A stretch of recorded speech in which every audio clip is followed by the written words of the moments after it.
Lifetime Service Award, a Paul Harris Fellow, and a charter member for the 1912 Society. Please welcome Mike. Thank you, President Julie. Today, we're honored to have with us Lee Hussey. She is a Rotarian in the Portland Sunrise Club in Maine. She also is a polio survivor and a leader in Rotary's fight to eradicate polio. She has been on 30 national immunization days as a volunteer where children are immunized.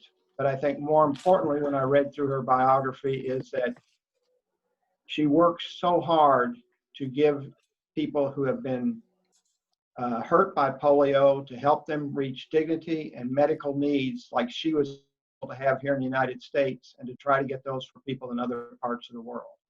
I hope you had a chance to read her bio. It's very, very lengthy, but I'd rather at this time turn it over to Lee. So Lee, thank you for joining us today. Thank you, Michael. It's a pleasure to be with you all. I first have to apologize that in addition to my Yankee accent, I also have a head cold. So please bear with me. I will do my best. I want to thank you for inviting me to be with you and to share with you today. It's truly an honor. And certainly we are living in an uncertain time with COVID-19, and I truly wish for all of you and your families to remain safe throughout. The current coronavirus outbreak of today is, to me, is reminiscent of polio outbreaks that occurred across North America years ago. How soon some of us forget, perhaps because we were too young to recall, but the current outbreak made me think about the polio epidemics of the 30s, 40s, and 50s. People lived in fear of the polio virus as it spread through towns and cities across our nation. Children and adults were at risk. Yes, even right where you are living now. People avoided public parks, playgrounds, swimming pools, and theaters were closed. And there were no large gatherings being held anywhere. And those parents who could afford to bundled their children up and left the cities in hopes that more rural areas would offer them protection from the virus. Unfortunately, that did not always work. It actually helped to spread the polio virus to the rural regions. No one knew when polio would strike, who it would attack, or how to stop it. And in reality, they didn't really know how to treat the crippling effects of polio. They learned as they went. Some families were spared, others lost family members, and many had multiple family members affected, both children and parents. I don't recall this part personally, but I know my parents felt the fear. And in the end, polio attacked one of their children, and that was me. During the outbreak of 1955, Boston, Massachusetts was the center of one of the worst epidemics ever on the East Coast. The hospitals were overflowing. The sidewalks and streets were full of vehicles bringing in polio victims. Triage took place on the sidewalks as best they could. Many died. Doctors were seen on the sidewalks at night with flashlights. Social distancing, physical distancing, was a very real thing. Homes were quarantined, and sometimes whole streets were quarantined. It was a challenging time. Fortunately, a vaccine that had been in the works came out the same year, and it started to halt the polio outbreaks across the country. Unfortunately, within just a few weeks of the Salk vaccine announcement in April of '55, a bad vaccine batch from a lab in California was found to have actually caused polio. Now, don't fear, the vaccine that Salk developed was good, it was effective, and it was safe. But this one lab made a critical mistake in their manufacturing. So the US government suspended polio campaigns that had been ongoing for several weeks. As a result, in that summer of '55, one of the hottest summers on record with temperatures exceeding 100, Boston, Massachusetts suffered their worst polio epidemic in its history. And before the year 1955 came to a close, 28,985 children and adults in the US would contract polio, and I was one of them. Just 3 months after the vaccine announcement, my journey with polio began at the tender age of 17 months in South Berwick, Maine, where I live today. I am the youngest of 5 children and the only child obviously affected. I spent several months in the hospital, initially paralyzed from the waist down.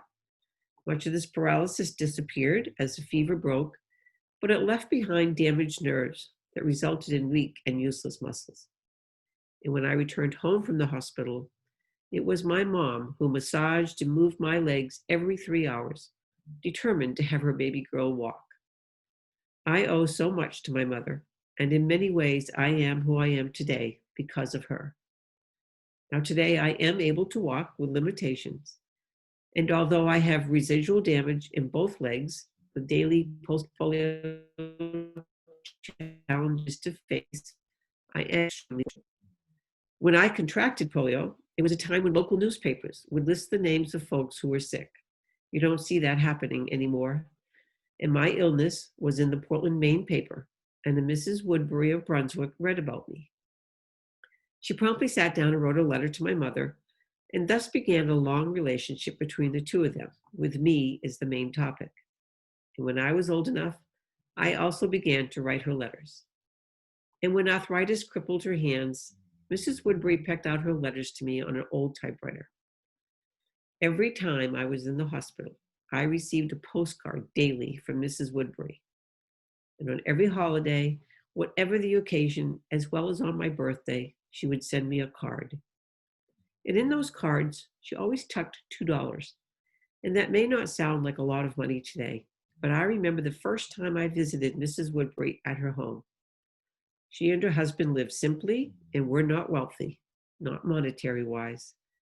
But Mrs. Woodbury was rich in heart.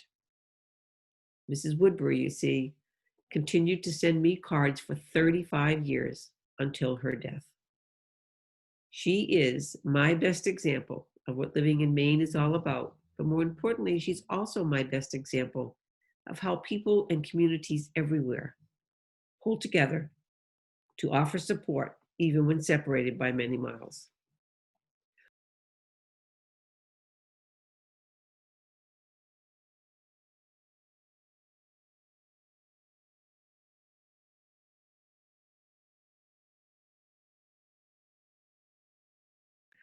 I apologize.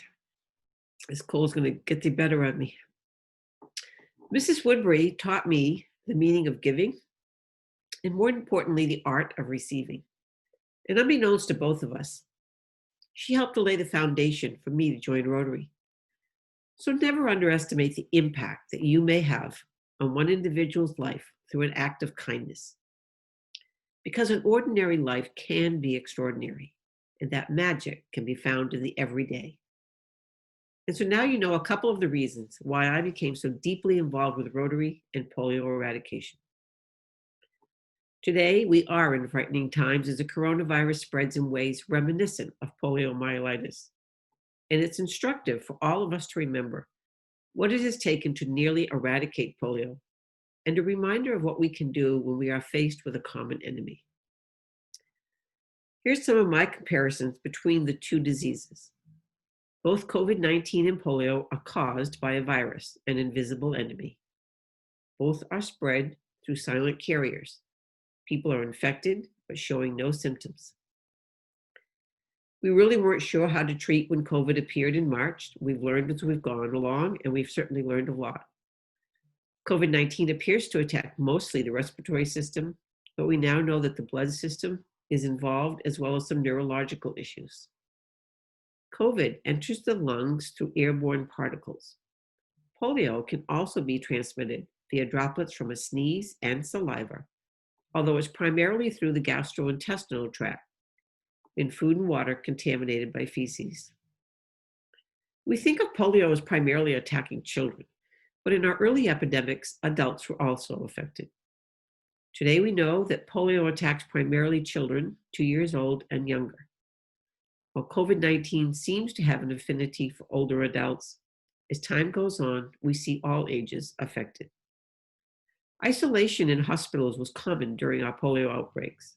Some polios spent years away from their families, a bit similar to the isolation we see today. Both diseases created fear of the unknown. And with COVID, we still don't know all that we don't know. And it's not just one person. Polio had an effect on the entire family, even if all did not contract it. COVID is a bit similar. There is anxiety and fear felt by all family members, plus in some cases, extreme loss. COVID-19 appears to be more deadly than polio, but there were many with bulbar polio who died. Although most polios have their limbs affected, primarily lower limbs, although upper extremities and the spine can be affected. Time will tell the toll that COVID takes on the survivors. I fear there will be repercussions, damage to lungs and other areas of the body.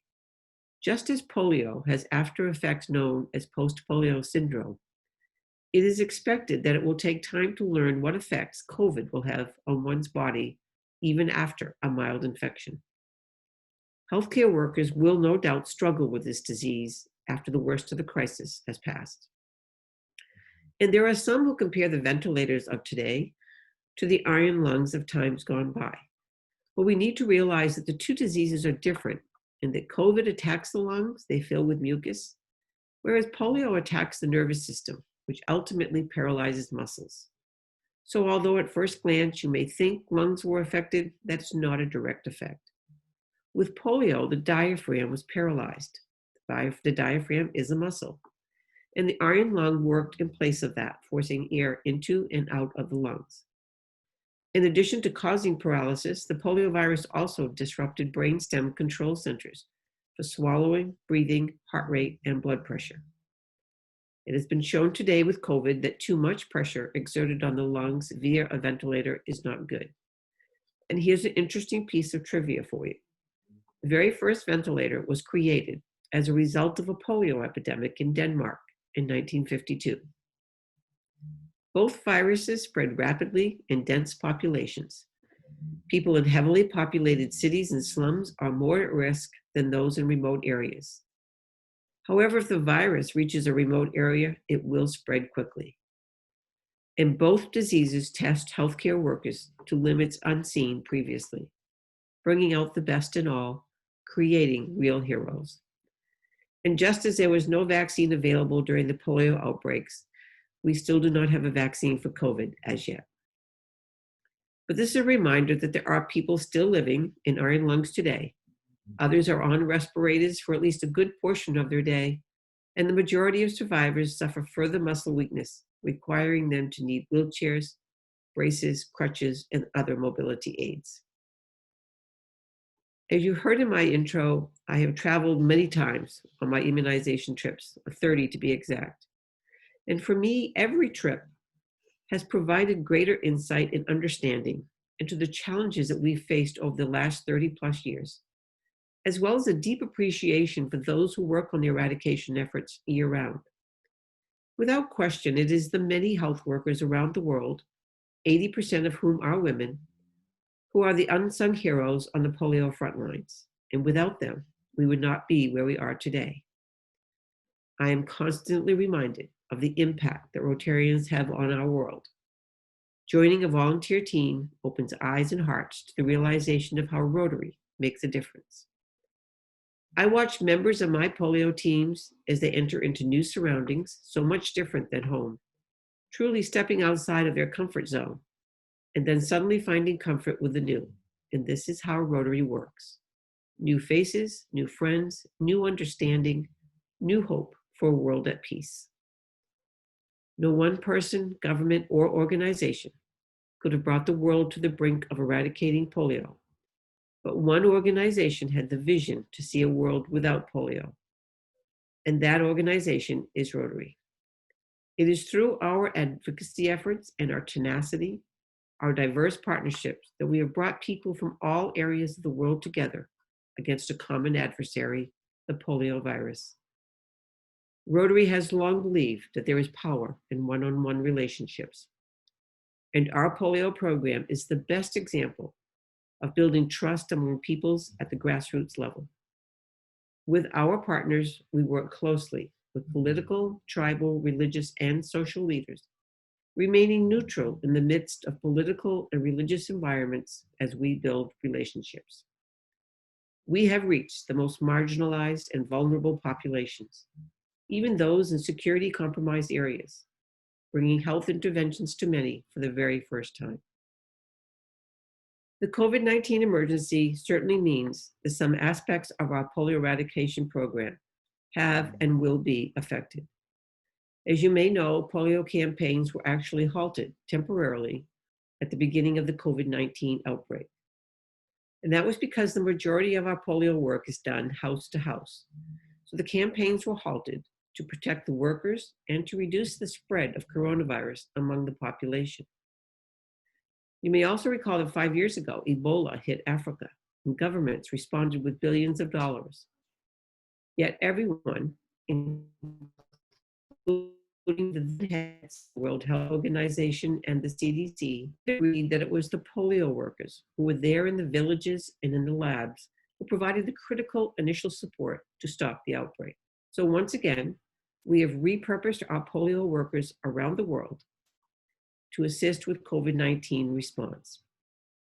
In Nigeria, Pakistan, and Afghanistan, where polio personnel and assets have a significant footprint, workers from all of the GPEI partners are pitching in with COVID-19 surveillance, health worker training, contact tracing, risk communications, and more. For an example, in Pakistan, polio eradication campaign call centers have been busier than ever. Initially, Islamabad reported phone calls of up to 70,000 a day compared to their usual 4,000 daily calls.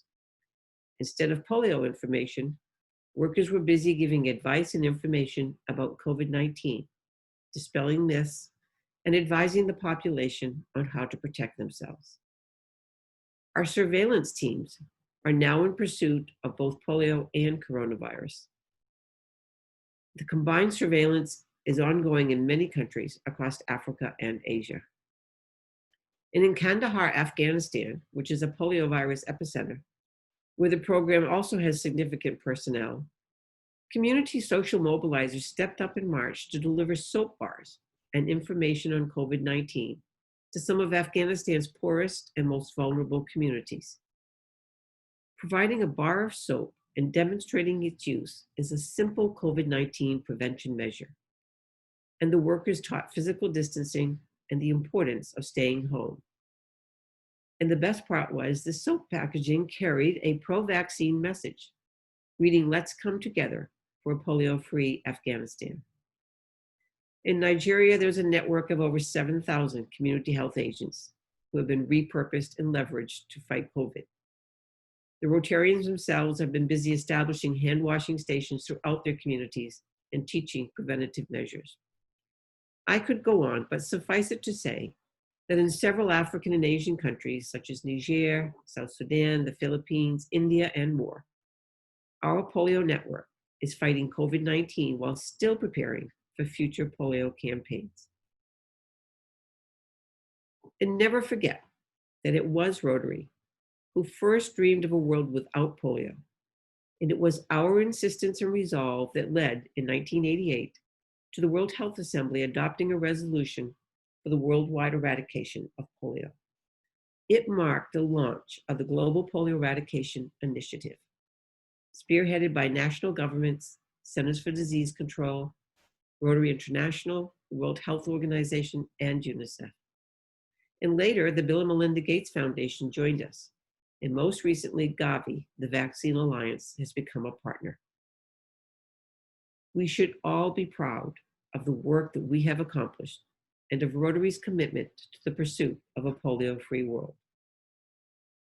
Because of Rotary, I am a proud active player in the eradication efforts. I am helping to make history. Just think about it. How powerful an idea, how powerful a story, the eradication of a human disease. What is the value of participating in the largest ever private public health initiative that has gained the support of 200 nations and all those powerful partners I just mentioned? That value is priceless. Our polio program has come so far, and yes, we still have challenges to face. But the Global Polio Eradication Initiative will remain the standard against all future multilateral public-private partnerships. It is the largest peacetime movement in history, and is only the second time ever that human dedication and ingenuity has brought the scourge of a disease to the brink of extinction. In a world, especially today, that's fraught with dissension and folly, our success shines and proves that we can work together across borders for the benefit of all. Our common future is at stake. Rotary's future is at stake, and we all have a role to play. So remember, the COVID-19 outbreak will create a bit of a setback in our polio program temporarily, and we are already seeing a rise in cases due to this pause in the eradication efforts. But with big problems, am I okay? Mhm. But with big problems come big opportunities, and we just need to seize the moment. Never fear, extensive planning has been ongoing throughout this time, and our vaccination campaigns have been intensified and broad in our attempt to reach every child 5 and under. Not only with polio drops, but it is for certain that some of these campaigns will be including measles, diphtheria, and other vaccinations in certain areas. For we will no doubt see a resurgence of vaccine-preventable diseases, especially throughout Africa and parts of Southeast Asia. Once again, it is the children who will be affected. Maybe not directly from COVID-19, but from all the other viruses lurking amongst an unvaccinated population. We have made incredible progress, and we are optimistic that we will succeed in this effort. But you know, eradicating a disease is really hard work, and getting to 0 cases requires sufficient funding, innovative strategies, perseverance, and the commitment of every single Rotary member. Your personal contributions and those from your club are needed now more than ever. I urge each of you to tell Rotary's story, to be the best Rotary polio advocate that you can possibly be. And as the story of polio continues to be written, make sure you are a part of it. You don't have to do what I do, but whether it be through a personal contribution, fundraising, advocacy, or telling our story, you should be part of this history. As a person with polio, I remain committed to our cause, and I'm asking you to stay committed with me. Every step that I take is my reminder why we must eradicate polio. Every child you know, every child you see, should be your reminder. As Albert Sabin, the creator of the oral polio vaccine, indicated, the true luster is to be found not in setting the goal, but in having the courage to take every step to achieve that goal. So please walk these final footsteps with me. Crossing that finish line will take continued vision, perseverance, and wisdom. But most importantly, it will take the heart of many Mrs. Woodburys to be there for that final step. Thank you for listening. Thank you, Anne. You have provided much reason to be joyful and help us realize the impact that collectively all of us through Rotary International have had on the well-being of people worldwide. And we just thank you so much for your time. I want to start with a question that Mike has for you. And then from there, we would ask Rotarians, rather than having to go through the chat box, maybe if you could just unmute yourself, ask your question, and then mute back after you've asked, so we can make sure and keep down the background noise. But Mike asked, please explain the post-polio syndrome. And also, I failed to say, everyone's been clapping and thanking you so much for your inspirational talk as well, Anne. Thank you. Thank you. I appreciate that very much. Post-polio syndrome is a condition that affects probably up to 70% of all polio survivors. And it is not a relapse of the disease itself, but it will occur in about, it does occur around 30 to 40 years after the initial attack of the polio virus. And what happens is that when you first get polio and those nerves are killed, I'll use that word, they're damaged, sometimes the remaining nerves send out these little pieces to attach to try and help the muscles that have been left without a nerve. after so many years, they start to misfire. And when they misfire, they cause a lot of pain. And that's what polio survivors experience. In addition, they experience a lot of fatigue. And so people who have been living a normal life and been able to overcome the effects of polio suddenly find themselves sliding backwards, having to take naps in the middle of the day, having to have mobility aids that they didn't need previously, and just finding themselves slipping back and having a different active life altogether. So it's primarily pain and fatigue and a different, you have to have a change in lifestyle. Now we see post-polio syndrome occur a little earlier in the developing world. And that's obviously because of the extremes, crawling on the ground and such. I hope that answers.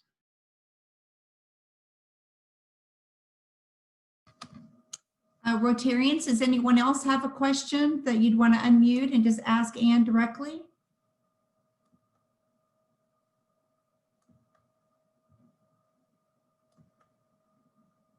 I answered all of your questions. I can't quite believe that.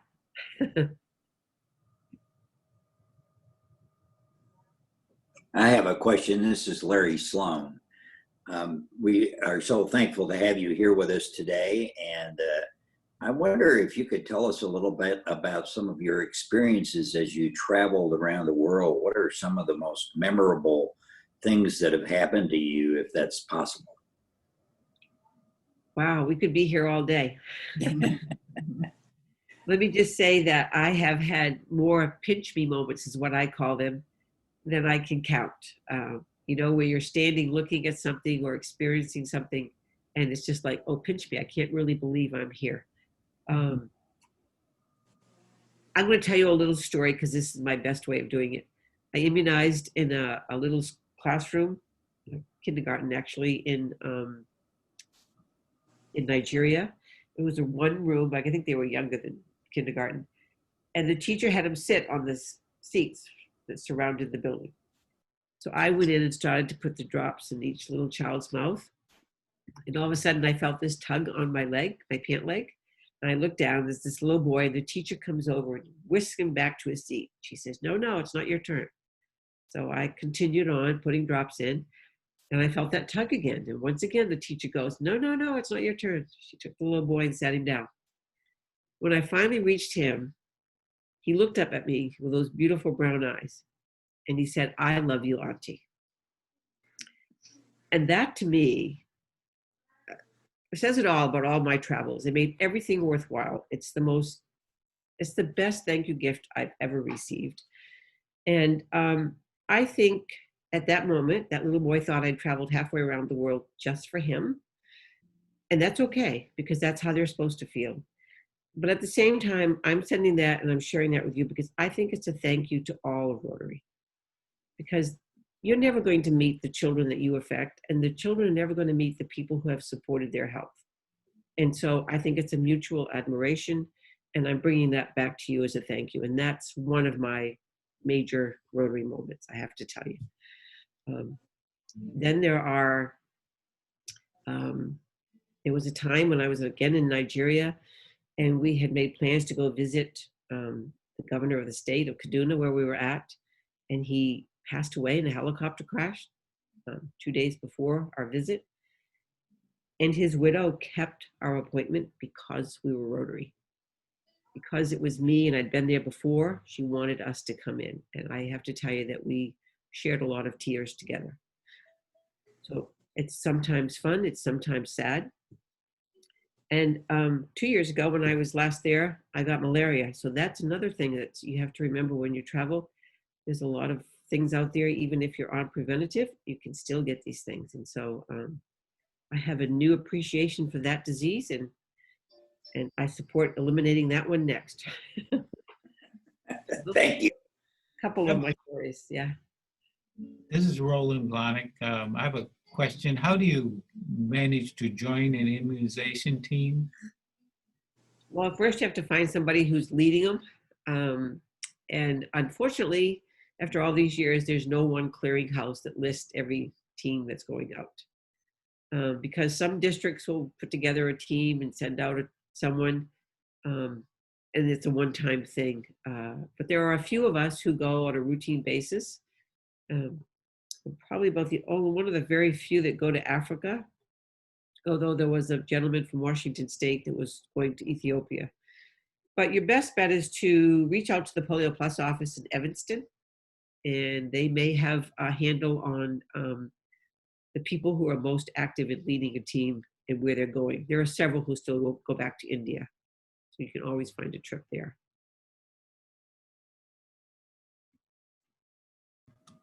And once you do find somebody, get on their list. So if the date that they have that year doesn't work for you, you can find out when it's going to work the next time.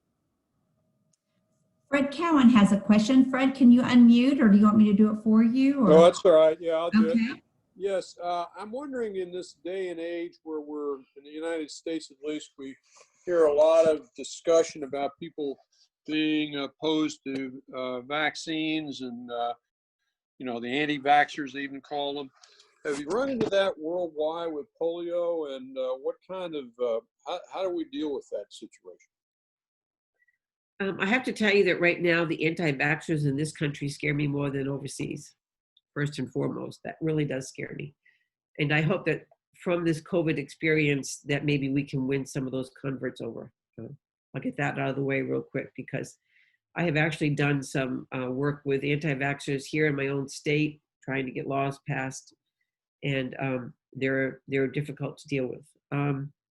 Overseas, we have dealt with anti-vaxxers for many years, and we have overcome that challenge. Many years ago, you heard the story that people thought it caused sterility, and to overcome that, we started having some of the vaccine actually made in a Muslim country, and that helped. And so we have dispelled that myth overseas, because Rotary and our partners both work all the time with the religious leaders. They meet with the Muslim leaders routinely. And as a result, when they go to the mosque, the Muslim leaders are recommending that they have their children vaccinated. So we're seeing less and less of that. There's still a little small group in Pakistan that offers some resistance. They're a very isolated group. And so education and just working with the local community leaders, tribal leaders, and religious leaders has helped us overcome that. And for me personally, being a polio survivor, if I tell my story, that has helped tremendously. When I worked back in India in the earlier years, when it was still endemic, that worked very well.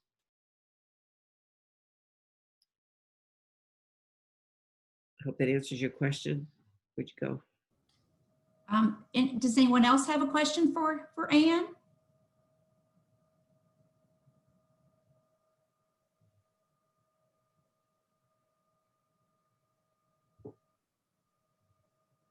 Well, Ann, I just want to thank you so very much for being with us for this inspirational talk, and just the gravity of the work and how important it is, and how you communicated to us all being a part of that. So thank you so very much, because sometimes we don't think about how much of an impact we can have, and Rotary International together, what we're able to do is just extraordinary. So thank you so much for that, for inspiring us and providing information of the work that's happening today. And if there's not another question, if anyone else has anything else that they'd like to add, or, well, I just want to thank you. I know collectively everyone appreciates you and appreciate you being here so very much. So come back again. We'd love to have you here in Louisville when you can travel. I was going to say, I would love to come when I come in person. That would be nice. Yes, very much so. So okay, thank you so much. And also to our Rotarians from Lawrenceburg, we're so glad you're with us today for this inspirational talk. As we enter the holiday season, we're delighted to have as next week's featured speaker, Peggy Noe Stevens, owner of Peggy Noe Stevens and Associates. Her topic will be Bourbonomics. So there's lots there to learn about and to share and to celebrate. So invite a guest, invite them to join with us, send their email to Alyssa at the Rotary office, and she'll make sure that they get the link to join us next Thursday. Our pre-meeting will be at 11:45 and hosted by Rotarian Casey Meyer, president of Waterfront Botanical Gardens. And as a reminder, sign up for these awesome business energy events that are they're such a variety. I know there's something you'll enjoy, and it's an intimate way to be able to connect with other Rotarians. So I encourage you to do that. And also, what would it be without George Breakmeyer sharing about Salvation Army ringing the bell around the city? So sign up for that opportunity as well. Everyone have a wonderful weekend, and I hope you stay safe and be well. We're adjourned.